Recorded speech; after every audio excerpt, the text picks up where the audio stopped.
Volvemos a la lectura que leíamos hace un instante. Llevo días pensando por qué la gente es tan dura. Gente que conocemos hace años, gente que saludamos cada día, gente con la cual hablamos y compartimos cosas y distintas conversaciones.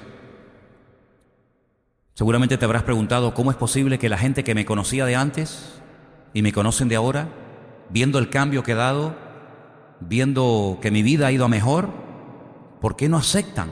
¿Por qué rechazan? ¿Por qué a veces hasta una frialdad, una indiferencia que les dice las cosas y ni se inmutan? Yo les dije hace algún tiempo que yo he notado una diferencia en la gente de unos años a ahora.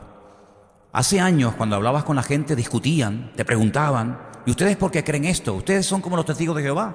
¿Y ustedes creen en el Papa? ¿Y ustedes creen en las imágenes? Y había como una especie de debate, de discusión, y la gente como que peleaba y discutía. Y me acuerdo que en aquellos años leíamos y estudiábamos y nos preparábamos pues para tener respuestas bíblicas a la multitud de preguntas que la gente te hacía. Pero es que eso hoy en día no es así. Por lo menos, yo no sé tu experiencia, pero la mía es que hay una frialdad, una indiferencia total y absoluta. Te dicen: bueno, si a ti te va bien y tú estás contenta, pues oye, me alegro por ti. Pero como diciendo: pero eso es una cosa que tiene que ver con tu vida, pero no con la mía. Y decía: Señor, ¿y hay alguna respuesta, hay alguna señal, hay alguna indicación en tu palabra que nos hable acerca de qué es lo que le pasa a la gente, o qué es lo que le iba a pasar a la gente en los últimos tiempos, que iban a ser tan duros y tan indiferentes al Evangelio? Bueno, en esta lectura que hemos leído esta noche, Efesios capítulo 4, del versículo 17 al 19, yo he hecho una lista, que la vamos a poner ahí ahora toda, para que veáis algunas de las cosas que Pablo comenta, algunas de las cosas que Pablo describe, y es como una especie, como dije antes, de radiografía del alma, del interior del inconverso. Pablo dice que los inconversos, los que no están viviendo en Cristo, están viviendo en la vanidad de su mente. Es impresionante la cantidad de programas de televisión y de tonterías y de vanidades en las cuales la gente cree, y las sigue con un fervor, algo alucinante. Vanidades, pérdida de tiempo, pero tienen su mente llena de estas basuras, envenenados sus espíritus, y esto pues lo que hacen es que, como dice Pablo, tienen el entendimiento entenebrecido, que no les penetra la palabra, les hablas pero nada, totalmente ajenos de la vida de Dios, ignorantes, menciona esa palabra el apóstol Pablo, de la cual hablaremos esta noche, ignorantes, duros de corazón. Ojo que el día de la ascensión, el Señor Jesucristo dice que les reprochó a los discípulos su dureza de corazón. Pérdida totalmente de la sensibilidad, ni sienten ni padecen, entregados a la lascivia. Estas son las 7 características que el apóstol Pablo menciona ahí en ese pasaje de Efesios. Es una descripción realmente extraordinaria de lo que le pasa al pecador. Pero analizando el tema de la ignorancia, yo lo que veo es que hay gente que son ignorantes voluntarios. No es que ignoren porque nadie les habló o porque no saben absolutamente nada, sino es que no quieren saber absolutamente nada, que es muy diferente. Voluntariamente se hacen ignorantes, desprecian totalmente el conocimiento de la verdad, no lo ven necesario.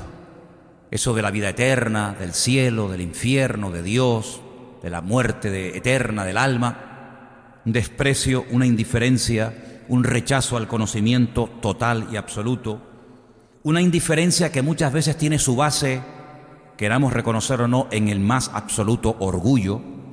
La gente indiferente muchas veces lo que son orgullosos, que no quieren reconocer que están equivocados, o que no les interesa, no les conviene reconocer que están equivocados, porque eso los llevaría a confrontar su vida y a tener que cambiar.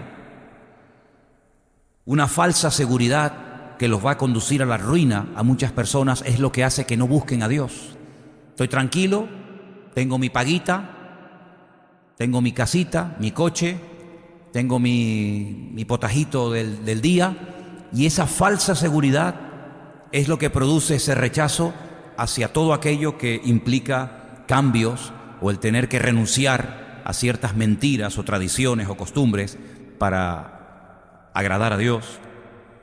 Hay un versículo en 1 Timoteo 4:2 que Pablo menciona una frase que a mí me ha llamado siempre mucho la atención, y en 1 Timoteo capítulo 4, versículo 2, dice: por la hipocresía de mentirosos que teniendo cauterizada la conciencia. Hay un elemento que Dios puso en el corazón de todos los seres humanos, y es la conciencia. De hecho, hay un estudio que es el famoso estudio de las dispensaciones, ¿no? Ver cómo Dios ha ido a lo largo de la historia tratando con la raza humana. Hay una de estas épocas o etapas o dispensaciones que se conoce como la era o la etapa de la conciencia, ¿no? En la que no había ley, no estaban los 10 mandamientos, etcétera, pero los hombres con su conciencia, con sus razonamientos, podían aprobar y podían discernir y escoger entre lo bueno y lo malo. Bueno, pues ese elemento fundamental que todo ser humano lo tiene, la conciencia, se puede llegar a cauterizar. Y esto viene de cuando a los animales se les marcaba a fuego con ese hierro, para diferenciar a ese animal de otro, ¿verdad? Es decir, este es mío o aquel es tuyo, pues con fuego se les marcaba, y en la parte que quedaba marcado el número o la identidad del animal, la divisa, pues quedaba totalmente cauterizada la carne. Y eso es lo que se hacía en los tiempos de las guerras, del Imperio Romano sobre todo, incluso antes de Cristo, cuando alguien caía herido en batalla y bueno, corría peligro de que la herida se gangrenara y tuvieran que cortarle una pierna, un brazo, lo que fuera, se ponía una espada al rojo vivo, al fuego, y se le ponía, imagínate los gritos, ¿no? El dolor se le ponía encima de la herida y se le cauterizaba la herida, y era la única manera de evitar que aquello se terminara pues enfermando y gangrenando, ¿no? Y Pablo dice que de la misma manera hay personas que tienen la conciencia, pero la tienen totalmente cauterizada. Eso produce una falta de sensibilidad total y absoluta. Entonces todo esto tienes que saberlo para que no te enfades ni te desanimes cuando llevas tiempo hablándole a una persona, contándole testimonios, hablando del Señor, leyéndole la palabra, y ¿qué es lo que le pasa? Que tiene cauterizada la conciencia. Está como muerto en vida. Tienes nombre de que vives, pero estás muerto. En otra porción de la Biblia se menciona también esto. Tienen, como yo digo, congelada el alma. Una frialdad total y absoluta. Si les da exactamente igual lo que les digas, si Dios te ha liberado de la droga, del alcohol, de lo que sea, les da exactamente igual, porque están congelados espiritualmente hablando. En Romanos capítulo 2, versículo 15, también se habla acerca del tema de la conciencia, y vamos a leer este versículo en esta tarde. Romanos capítulo 2, versículo 15, mostrando la obra de la ley escrita en sus corazones, dando testimonio su conciencia y acusándoles o defendiéndoles sus razonamientos. Claro, cuando la conciencia está bien y no tienes el entendimiento entenebrecido y no tienes la conciencia cauterizada, pues la conciencia en un momento determinado te puede indicar que lo que estás haciendo está mal. Pero cuando tienes la conciencia totalmente cauterizada, muerta o congelada, pues ya ni sientes ni padeces. Es más, hay gente que haciendo el mal lo pasan bien. Y por ahí se han levantado un montón de filósofos a lo largo de la historia que lo que han hecho es que han envenenado a países y al mundo entero, diciéndole que eso de la moral es lo más inmoral que existe, que la moral es cambiante, que la moral no es algo universal, tratando de tumbar y de tirar por tierra todos los absolutos de Dios. Todo es relativo. Bueno, si tú te sientes bien haciendo eso, pues hazlo, pero si tú te sientes mal haciéndolo, pues no lo hagas. En hebreo hay dos formas de decir no. Una forma es decirlo como algo permanente, inalterable, no importa el tiempo, la edad, la época o la moda. No se puede hacer ni ahora, ni mañana, ni nunca. Por ejemplo, en los famosos 10 mandamientos, el no que aparece es no matarás. Bueno, pero no mataré ahora, pero mañana. No dirás falso testimonio. Bueno, depende. No, es no. Tajante, imperativo, no se puede. Y luego hay otro no que es al. Y es un no que es ahora, no se puede hacer, pero tal vez mañana sí. Como cuando, por ejemplo, le dices a un niño que te está pidiendo algo y le dice, no te lo voy a dar. Pero, sin embargo, a lo mejor la semana que viene o el año que viene sí se lo puedes dar, porque no es un no permanente y eterno, sino que depende de las circunstancias, de la edad, del comportamiento, etcétera, etcétera, ¿verdad? Y en la Biblia hay muchos imperativos y no se puede hacer esto. Pero bueno, es que el tiempo cambia, es que no es lo mismo hoy en día, el siglo XXI, la juventud de hoy en día, el internet, etcétera, etcétera, que hace 500, 600 o 1000 años atrás. Es que cuando Dios dijo no, es no para siempre. No es un no que voy cambiando, que voy adaptando. La Biblia no tiene que adaptarse, es el hombre el que tiene que adaptarse a la Escritura, no la Escritura al hombre.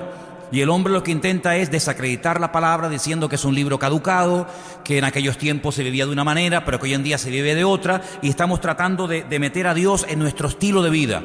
Y Dios no se tiene que meter en el estilo de vida de nadie, sino somos nosotros los que tenemos que meternos en su línea y en su estilo de vida, ¿verdad? Pero en los últimos tiempos vamos a ver que incluso a gente con poder y con autoridad, capaces de cambiar leyes, pues te presentarán cosas que toda la vida se prohibieron y estuvieron mal vistas como que ahora son buenas. O cosas que antes eran buenas y que ahora por lo visto son malas, incluso hasta delito y te pueden meter en la cárcel. Entonces vemos que las modas, las leyes de los hombres van cambiando, pero la ley de Dios permanece para siempre y es eterna. Amén, hermanos. En Efesios capítulo 2, del versículo 1 al 2, hay unos versículos muy buenos y aparece una frase que a mí me ha llamado mucho la atención y es la siguiente, presta atención. Él os dio vida a vosotros cuando estabais muertos. Algunos dirán, no, yo no estaba muerto, tú estabas muerto. Antes de Cristo tú estabas muerto. Claro, para muchas personas que a lo mejor se creen buenas o creyentes de toda la vida, esto es un palo. El que Dios te diga, yo te di vida cuando tú estabas muerto, es un palo a tu ego religioso, a tu ego como persona, porque si tú dices que tú no estabas muerto, lo estás llamando a él mentiroso. Si tú dices que él a ti no te dio vida, que tú nunca estuviste muerto en tus delitos y en tus pecados, quiere decir que tú eres una persona excepcional en toda la historia de la humanidad, porque la Biblia declara categóricamente que no hay justo ni aun uno. Lo que yo creo que era bueno, para Dios es trapo de inmundicia. Si nos agarramos al hecho de que toda la vida hemos creído en Dios y el diablo antes de nosotros también creyó en Dios y no por eso lo hace bueno, ni se justificará delante del Señor. Hay un momento en nuestra vida en el que pasamos de muerte a vida, no de buenos a mejores, no de buenas personas a personas excelentes, sino de pecadores a hijos e hijas de Dios, de muertos a vida. Eso es el Evangelio. Si esa experiencia tú no la has tenido, tú no has entendido el Evangelio. Porque la Biblia asegura que antes de aceptar, no antes de creer, no antes de leer la Biblia, no. El leer la Biblia en principio es bueno, pero no cambia a nadie, ¿eh? Hay muchos inconversos que leen la Biblia, pero no son convertidos, no son gente nacida de nuevo. Tiene que haber un momento en nuestra vida en el que tenemos que reconocer nuestra inmundicia y que estábamos muertos en nuestros delitos y pecados. Y por eso Él dice, Él os dio vida cuando estabais muertos. Pero es que todos estuvimos en esa condición antes de conocer al Señor, ¿sí o no? Estábamos muertos en nuestros delitos y en nuestros pecados, en los cuales anduvisteis tiempo pasado, en otro tiempo. Ahora no. ¿Siguiendo qué? Esa palabra es la que me llamó la atención. La corriente. Siguiendo la corriente de este mundo. Conforme al príncipe de la potestad del aire, es decir, Satanás. El espíritu que ahora opera en los hijos de desobediencia. Hasta ahí. La corriente de este mundo. Una vez me dijeron unos jóvenes en Argentina, concretamente en la ciudad de Rosario, que se iban a ir a una isla que estaba enfrente de la ciudad y teníamos que cruzar el río Paraná. El río Paraná es un río inmensamente grande que parece realmente un mar. De hecho, petroleros, no barquitas de madera, sino auténticos petroleros de cientos de toneladas, como estos que vienen aquí a Canarias, cruzan el río Paraná, para que se hagan una idea de lo que estamos hablando. No es un riachuelo, como este barranco de ahí que de vez en cuando cae un hilito de agua, sino es un pedazo de río. Pues unos jóvenes me dijeron que enfrente de la ciudad de Rosario hay una isla donde hay unas playas, que si quería ir con ellos. Imagínense que la isla está justamente enfrente, pues para poder ir a la isla enfrente fuimos en una piragua, era una piragua de 3 plazas, y tuvimos que lanzarnos por la piragua, pero mucho más arriba. ¿Saben por qué? Porque la corriente del río es tan espectacular que si quieres ir enfrente y te lanzas desde aquí, vas a terminar a kilómetros de distancia. Remando vas a llegar enfrente, pero la corriente te va a ir llevando a un lugar a donde tú no querías ir. Entonces lo que tienes que hacer es lanzarte mucho más arriba para que cuando vayas remando la corriente te lleve a donde en un principio querías ir y no termines, sabe Dios dónde. La Biblia habla de la corriente. Hay una corriente en el mundo, la corriente del mundo, que es por la que van la inmensa mayoría. Nosotros teóricamente estamos remando en contra de esa corriente, ¿sí o no? Es mucho más fácil dejarse llevar por la corriente. Nunca olvidaré una experiencia que tuve una vez en Galicia, solamente me ha pasado una vez en la vida. Era un día donde estábamos bautizando a la gente en una iglesia que abrimos allí en Galicia hace años y queríamos bautizar a algunos hermanos de la iglesia. Y nos fuimos a una playa. Ese día el mar estaba bastante revuelto. Pero aún así dijimos, bueno, vamos a celebrar los bautismos porque ya estamos aquí y no vamos a perder el tiempo. Entonces me metí en el agua, bauticé a una persona y se fue, pero yo me quedé dentro del agua. Y entró una segunda persona y se marchó. Y cuando a la tercera persona la bauticé, entre la segunda y la tercera persona, la sensación que yo tuve en ese momento, nunca la olvidaré porque me dio miedo, es como que alguien debajo del agua me agarraba las piernas, los tobillos, y me hacía así y me empujaba hacia adentro. Y comencé a ver que me iba hacia afuera y vi que me estaba alejando de la orilla. Entonces en ese momento yo creo que Dios me dio luz, porque dije, si lucho contra la corriente, no voy a poder. La corriente es mucho más fuerte que yo. Entonces me quedé quieto y cuando vino la ola, a pesar de que me había llevado un poquito hacia afuera, la ola me lanzó fuera y en cuanto me llevó a la orilla me levanté y me fui. Pero nunca olvidaré lo fuerte que puede resultar una corriente. De hecho, hay personas que le han dicho, no te metas ahí, que la corriente te va a arrastrar. Y aquí en Canarias sabemos que hay playas donde es peligroso bañarse porque las corrientes, los chicos y tal, la imprudencia. Resulta que cuando te das cuenta, no te das cuenta y estás fuera y te ahogas y te cansas, etcétera, etcétera. Vuelvo a repetir que la Biblia habla de una corriente que es tremendamente poderosa por la que van millones y millones de personas, la corriente de este mundo. Nosotros en un tiempo de nuestra vida íbamos también llevados, impulsados por esa corriente. Pero hay un momento en nuestra vida, un momento de luz, un momento en el que vino la palabra de Dios y nos golpeó tan fuerte el Evangelio, y me venía a la mente estos días otro texto, y se lo compartí a Elena y lo encontramos. Y quiero leerles este versículo que es extraordinario. Está en Primera de Pedro, capítulo 4, a partir del versículo 3. Porque cuando tú le informaste a tus hijos, a tu marido, a tu esposa, a tus padres, a tus amigos, etcétera, que te habías convertido, probablemente ni te entendieron. Era tan fuerte la experiencia dentro de ti que querías que todo el mundo la tuviera también, pero como que estabas en otra frecuencia, en otro idioma. Y mira lo que pasa cuando una persona quiere ir en contra de la corriente y no seguir la corriente de este mundo. Baste ya el tiempo pasado para haber hecho lo que agradaba a los gentiles, ¿Cuántas veces hacíamos cosas para agradar a papá, a mamá, a la abuela, a la familia, a los amigos, sí o no? Vente, hombre, no tengo ganas, no, pero vente. Cosas que hacíamos, a veces porque nos agradaban, pero otras muchas cosas que hacíamos para quedar bien de cara a la familia, para que no se enfadara la abuela, para que no se enfadara el tío, ¿verdad? Bebe una más, prueba una más, no, que ya estoy, no, bebe, no seas tonto, para quedar bien. Mira, vente, que se casa tu sobrino, pero es que es una boda gay, son gay, no, pero ¿qué pasa? ¿Verdad? Siempre como para quedar bien delante de la gente, y tantos ejemplos que podríamos poner.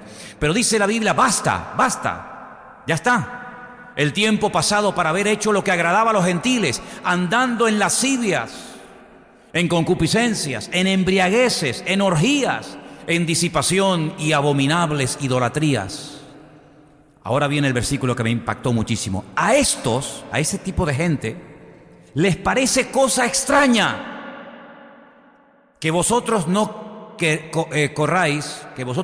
corráis con ellos en el mismo desenfreno de disolución y os ultrajan, os insultan, se mofan, se ríen de ustedes. Les extraña, pero ¿qué te pasa? Te han comido el coco. ¿Dónde te has metido, muchacho? ¿Qué ocurre con tu vida? Pues si tú no eras así, si tú eras la alegría de la fiesta, si donde tú estabas se notaba tu presencia, les extraña, se quedan con la boca abierta, pero ellos darán cuenta al que está preparado para juzgar a los vivos y a los muertos. En su momento llegará, tal vez no ahora, no lo verás, pero les extraña, les sorprende, y a ti no tiene que sorprenderte el hecho de que te hagan el vacío, de que ya no te visiten. Y lo curioso es que te van a visitar siempre a la hora del culto. No vienen nunca, pero justamente a la hora del culto te vienen a visitar, te caen todos, ¿verdad? No te llaman por teléfono, no cuentan contigo, se murió no sé quién y no te dijeron nada. No, como tú estás metida en esa religión, como te has hecho una persona rara y extraña, les sorprende. ¿Por qué? Porque no entienden cómo le puedes tú explicar a un ciego lo que son los colores. ¿Cómo le puedes tú explicar a un ciego lo que es el rojo, el amarillo, el verde, el azul, el lila, el marrón, el violeta? ¿Cómo se lo puedes explicar a un ciego si es que nunca ha visto los colores? ¿Qué argumento, qué palabra, qué ejemplo puedes poner? No te va a entender nunca en la vida. Es como cuando llevaron el evangelio a esas tribus perdidas y le hablaban del mar, que algún día toda la tierra será llena del conocimiento del Señor como las aguas cubren la mar, y nunca en la vida había visto el mar. ¿Cómo les puedes tú explicar a una persona lo que es el mar cuando nunca lo ha visto, o la nieve cuando nunca la ha visto, o cualquier otra cosa? Hemos dejado de correr, hemos dejado de ir por la corriente de este mundo, y a ellos les sorprende. Y nosotros nos esforzamos en hablarles y en predicarles, y oramos por ellos, y los invitamos, y les regalamos una Biblia, y les regalamos, pero esa lista que te puse al principio, no te olvides nunca. Les rebota la palabra, les rebota. Como si le echas un jarro de agua a un pato, no se moja porque tiene unas plumas tan bien preparadas y con una especie de grasita que lo que hace es que el agua le resbale y no le penetra. Como cuando vemos esos documentales de ese oso polar que se mete en un mar helado, con témpanos de hielo por todo lado, y dice, si yo me meto ahí me muero. Pero él nada y sube y baja y se mete. ¿Por qué? Porque está preparado para soportar esos fríos terribles. Bueno, pues el diablo ha capacitado al pecador de tal manera que le congeló el alma, y cuando tú le hablas del evangelio les rebota la palabra.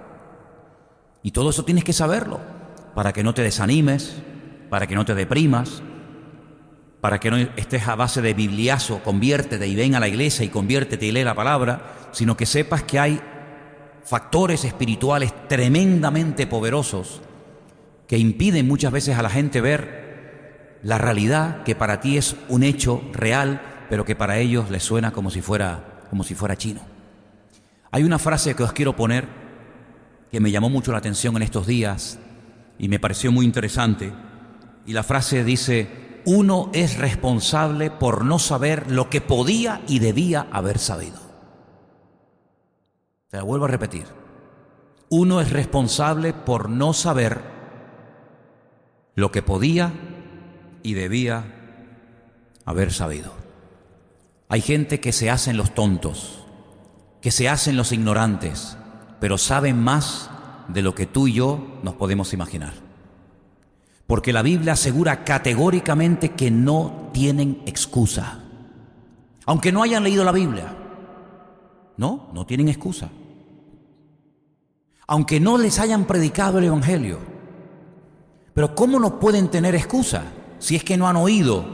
Nadie les ha hablado, nunca han leído la palabra. El apóstol Pablo desarrolla una línea de pensamiento espectacular. Yo creo que una de las cartas más profundas de la Biblia, sin lugar a dudas, es la carta de Pablo a los romanos.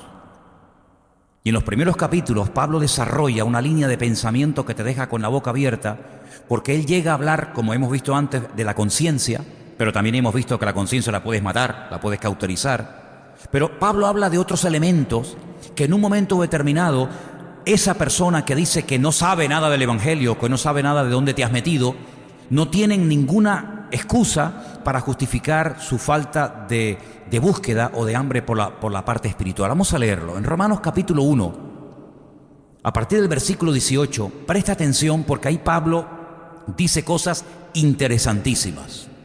Y puede ser que tú ahora te encuentres en una situación que le estás hablando a una persona y la palabra ves que le rebota y pasa olímpicamente de lo que le dices, pero escucha esto.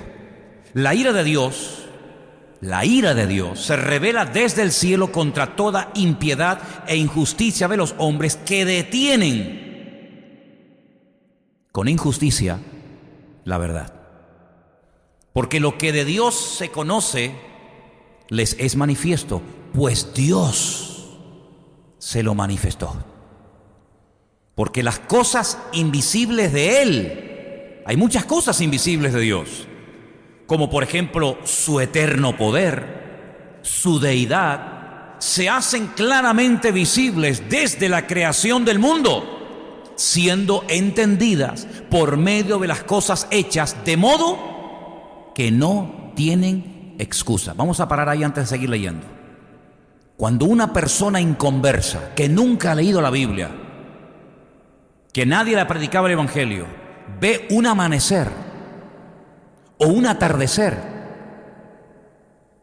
o una estrella, o cualquier otra cosa de la creación, esa persona, según lo que nos está diciendo el apóstol Pablo a través de su carta, es que esas cosas hacen al hombre meditar y recapacitar sobre qué hay detrás de todo eso. Es el Dios mismo que se ha dado a conocer a través de su naturaleza. El hombre intenta desacreditar y arrancar a Dios, diciendo que eso es una casualidad, que el hombre viene de no sé qué sitio, pero Dios no se ha dejado sin testimonio. Si Dios ha dado testimonio de su poder, de su existencia, de su creación. Y estamos rodeados permanentemente de cosas que demuestran que esto no se ha creado solo, que esto no ha salido así de una chistera, de un mago, sino que detrás de todo esto hay orden, hay diseño, ¿verdad? Bueno, pues dice que la ira de Dios se puede llegar a manifestar contra personas que viendo la creación no quieren reconocer que detrás de la creación está nada más y nada menos que la mano de un creador. La mano de Dios, como detrás de un reloj hay alguien que lo inventó, y detrás de un coche hay alguien que lo creó, y detrás de un edificio hay alguien que lo construyó. Pues detrás del mundo hay un creador que lo creó, y ese creador es Dios. Y el hombre puede llegar a la conclusión, sin leer la Biblia, de que existe un creador, de que esto no salió solo de la noche a la mañana, pero el hombre también puede apagar y puede retener la verdad, haciéndose el tonto o queriendo ignorar voluntariamente las verdades de la creación de Dios. ¿Qué te parece? De modo que no tienen excusa. Seguimos leyendo. Y dice, porque las cosas invisibles de Él, como su eterno poder, se hacen claramente visibles desde los días de la creación, siendo entendidas por medio de las cosas hechas. De modo que no tienen excusa. No tienen excusa. Yo no sabía, pues, como vimos en la frase anterior, debías de haber sabido. La ignorancia, el no saber, no te exime del cumplimiento de la misma ley. El no saber que no se puede ir a España a 200 kilómetros por hora en la carretera no es excusa para que el guardia civil no te multe. El que no sabías que para viajar a la península tienes que llevar DNI en el bolsillo y llegas al aeropuerto y dices, ay no vengo documentado, el no saberlo no te va a decir, bueno, pues no pasa nada, venga, móntese al avión exactamente igual. El no saber que aquí hace falta un carnet de conducir para salir a la carretera, el no saberlo, no es que lo hice en mi país o lo hice sabe Dios dónde, no te exime del cumplimiento de la ley. Es decir, el no saber no es excusa, porque la Biblia dice que sí saben, sí saben. Por lo tanto, no tienen ningún tipo de excusa. Seguimos leyendo en Romanos capítulo 1. Pues habiendo conocido a Dios, no le glorificaron como a Dios, porque no les interesa. Porque en el momento en el que el hombre reconozca que hay un Dios, tiene que reconocer que es un ser limitado, finito y al cual tiene que rendirle cuenta. Y eso al hombre no le interesa. No le dieron gracias. No le dieron gracias. Es mucho más fácil salir por la mañana y hacer el signo de la cruz, a lo cual no te comprometes, que darle gracias a Dios con tus propias palabras, someterte a Dios, a su soberanía, a su palabra. Por supuesto, se envanecieron en sus razonamientos. Es alucinante cuando oyes hablar, cuando lees los libros de los filósofos, ¿verdad? Y tú dices, están envanecidos, queriendo ser sabios, se hicieron necios, y su necio corazón fue entenebrecido. Y en vez de traer verdad al espíritu, que es lo que te hace libre, lo que hacen es traer veneno y envenenan el alma, ¿verdad? Envenenan su espíritu. Habiendo conocido a Dios, no le dieron gloria, queriendo o profesando ser sabios, se hicieron necios. Versículo 23, cambiaron la gloria del Dios incorruptible en semejanza de imagen de hombre corruptible, porque estas imágenes que tenemos por el mundo, de todo tipo, no cayeron del cielo, no fueron extraterrestres que vinieron y dejaron en Europa unas imágenes, en América otras, en África otras, sino que fueron imágenes, fueron creación de la mano del hombre. No es que el hombre se la encontró y dijo, ay, ¿esto de dónde vino? No, cayó del cielo en un platillo volante, no, son cosas que ustedes los seres humanos han hecho. Imágenes de hombres corruptibles, de aves, de cuadrúpedos, de reptiles, etc. Por lo cual Dios también los entregó a la inmundicia. ¿Queréis vivir en la inmundicia? Toma inmundicia. ¿Queréis vivir en la mentira? Ahí tienen la mentira. Dice que los entregó a la inmundicia, en las concupiscencias de sus corazones, de modo que se deshonraron entre sus propios cuerpos, ya que cambiaron la verdad, la cambiaron a propósito, con toda intención, la verdad de Dios por la mentira, honrando y dando culto a las criaturas antes que al Creador. Es curioso, porque tienes la tendencia religiosa, pero en vez de adorar a la verdad, adoras a la mentira. En vez de adorar al Creador, adoras a lo creado por tus propias manos. Tremendo, ¿no? Antes que al Creador, el cual es bendito por los siglos de los siglos. Amén. Y ahí podríamos leer el resto del capítulo, que es muy interesante. Así que cuando te encuentres con una persona a la cual estás hablando, a la cual lo has invitado, le has entregado una Biblia, le has dado testimonio, etcétera, etcétera, y no hay forma de que se convierta, ni siquiera de que entienda, pues tienes que recurrir, entre comillas, al plan B. Y no te queda más remedio que orar por esa persona. Porque las capas y capas de basura que tiene en su alma impiden que algo tan precioso como el Evangelio penetre en su corazón. Y yo cada día hablo con inconversos, ¿sabes? No he perdido el contacto con la calle.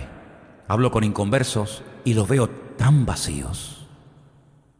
Y veo gente que está mal físicamente, algunos muriéndose, ¿eh? Veo gente que está psicológica, mentalmente destruidos, con unos problemas con los hijos, con los maridos, con las esposas, tremendos, aburridos, cansados de la vida, tomándose pastillas para todo, y cuando le hablas de la verdad, es como ese que se está hundiendo en alta mar y le echan un salvavidas y lo rechaza.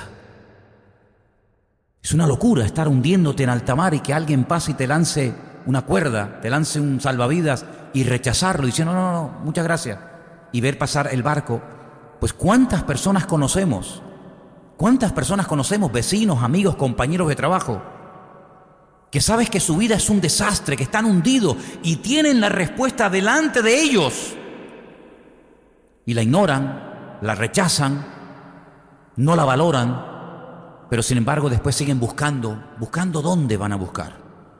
Dijo el apóstol Pedro al Señor: ¿a dónde vamos a ir después de haberte conocido a ti? Por eso estoy convencido de que el milagro más grande, y lo vuelvo a repetir, es convertirse a Cristo. Porque hacer que una persona grande, una persona adulta, a veces con dinero, a veces con ciertas cosas en la vida, tener que reconocer que lo único que tiene son cosas, pero que se puede ir al infierno aunque tenga el coche más precioso y potente de Canarias, aunque tenga el banco lleno de lingotes de oro, que esa persona tiene que pararse un momento en su vida y reconocer que todo lo que tiene no le va a servir absolutamente para nada, es un auténtico milagro. Porque el dinero, las casas, los coches, etcétera, le produce al hombre una falsa seguridad, una falsa confianza. Porque a veces es verdad, a veces al que le estás hablando económicamente, materialmente hablando, está mejor que tú. Pero como dice la Biblia, más vale bocado seco y en paz, con la bendición de Dios, que casa llena de provisión sin la bendición de Dios. Y aquí podemos ver la historia, no parábola, la historia del rico y Lázaro, donde hay un hombre lleno de llagas que no tiene ni dinero para ir al médico, sino que los perros tenían que venir a lamerle las heridas. Y vemos por otra parte a un ricachón que vivía en la estratosfera y pasaba olímpicamente de la necesidad de Lázaro, y los dos murieron. Porque lo curioso es que si hay algo justo en la vida, es la vida y la muerte. Todos nacemos igual y todos nos vamos igual. No es que los muertos, los pobres mueran y los ricos se salven, sino que exactamente igual. Y la diferencia, cuando vemos en la otra vida, cuando el Señor corre el velo y nos permite ver el destino de uno y el destino de otro, es tremendo. Por eso hay algunos judíos que dicen que algunas personas tuvieron su recompensa en esta vida y otros la tendrán en la otra vida.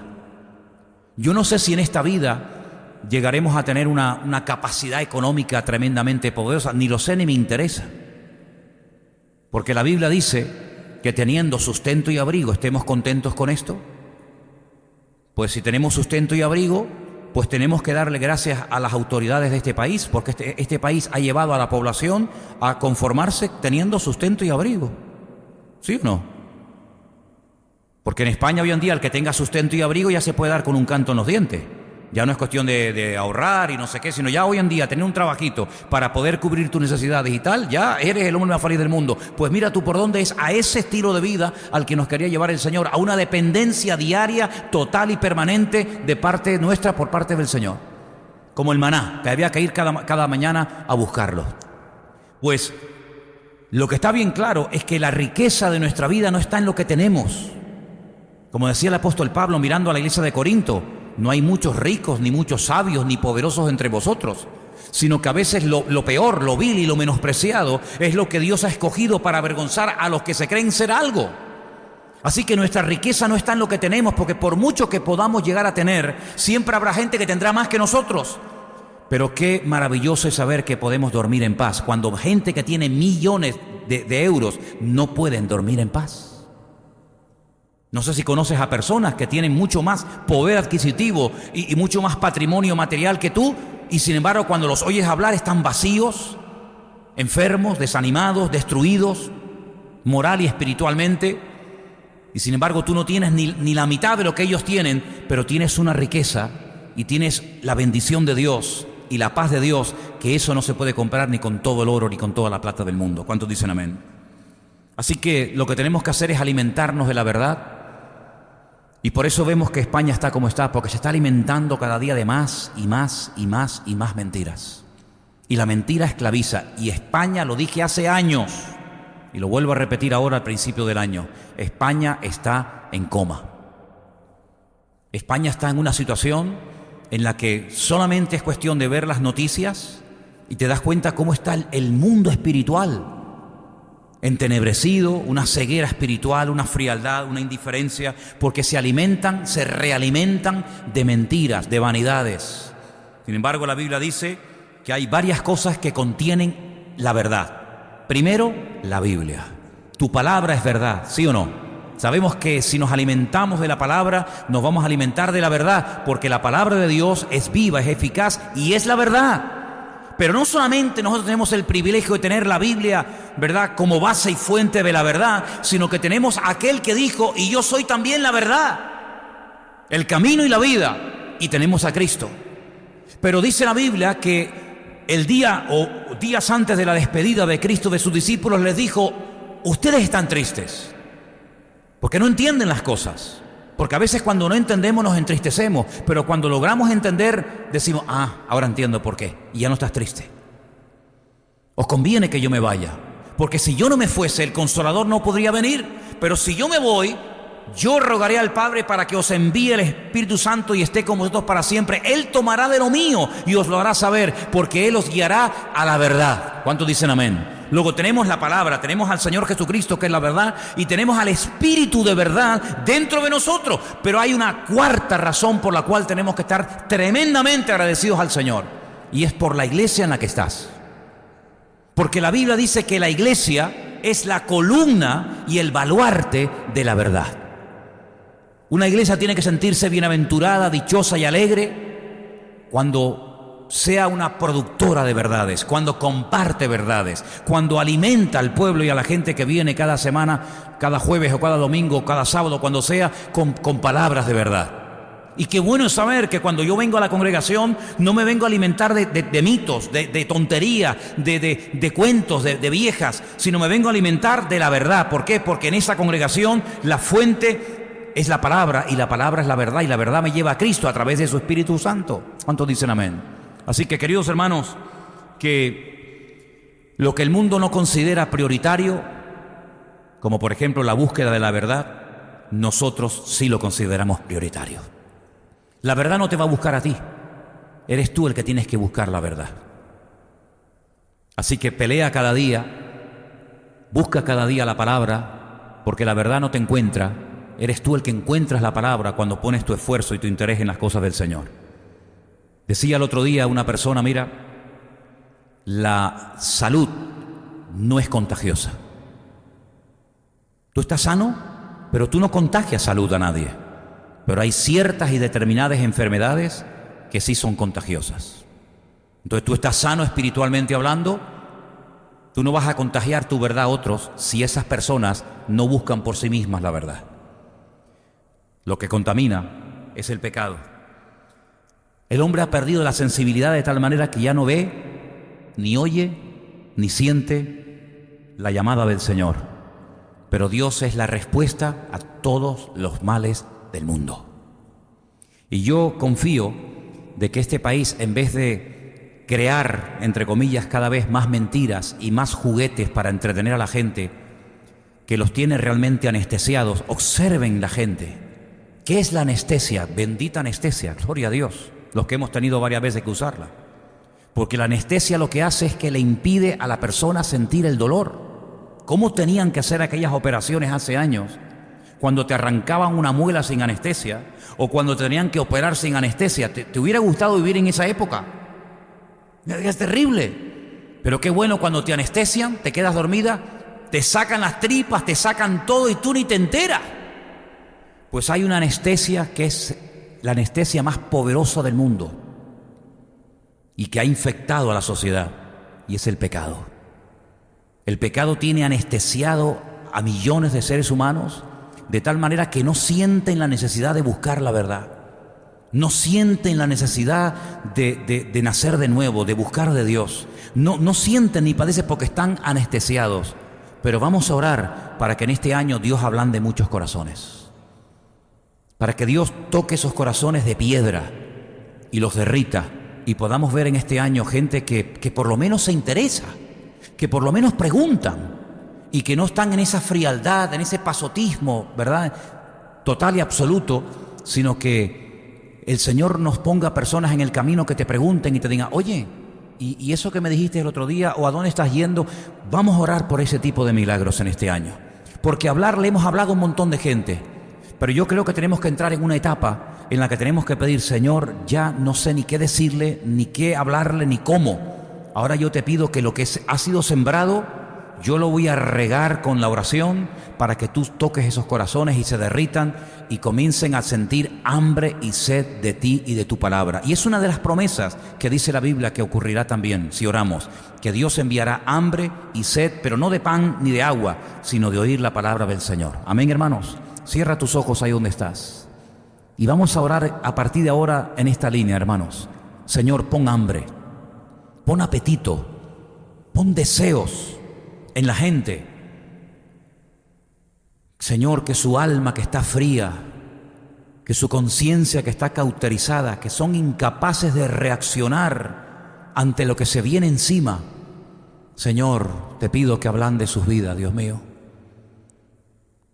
Tal vez, viendo que ya no les insistimos tanto, tal vez se despertarán sus conciencias y nos preguntarán lo que hace años tenían que habernos preguntado. Te pedimos en esta tarde por tantas y tantas personas a las cuales le hemos hablado y le seguimos hablando y nos conocen y los saludamos cada día, pero están, Señor, petrificadas sus almas, congeladas sus conciencias. Te pedimos, Señor, en el nombre de Jesús, que tú hagas esa obra que nosotros sabemos que no podemos hacer. Es una obra sobrenatural, convencerlos de pecado. Nosotros podemos hablarles, podemos testificarles, podemos orar por ellos, pero la obra, el derretir sus corazones endurecidos, solamente lo puedes hacer tú, Señor. Y te pedimos por esas personas a las cuales le hemos testificado tantas veces. Señor, en el nombre de Jesús, despierta sus espíritus. Despiértalos, Señor, como esos huesos secos. Lanzamos una palabra hoy al mundo espiritual y confesamos, Señor, y pedimos que en este año muchas conciencias se despierten, muchas almas se descongelen, Señor, y muchos corazones te anhelen y te busquen. Y podamos comenzar a ver cómo la gente se interesa por el Evangelio a pesar de la multiplicación de la maldad. Dios mío, en el nombre soberano de Jesús, que podamos ver conversiones nuevas, genuinas, auténticas en este año, Señor. Y que podamos ver, Señor, cómo verdaderamente la oración de tu pueblo ha sido oída y contestada. Gracias te damos, Señor. Síguenos dando la capacidad de orar, de buscar tu rostro, de forzarnos y no entrar en la corriente de este mundo que es tan fuerte, tan poderosa. Señor, sácanos de la corriente de este mundo para que podamos marcar una diferencia y ser diferentes en nuestra vida, Señor. Te damos muchas gracias por todo, en el soberano y bendito nombre de Cristo Jesús. Amén.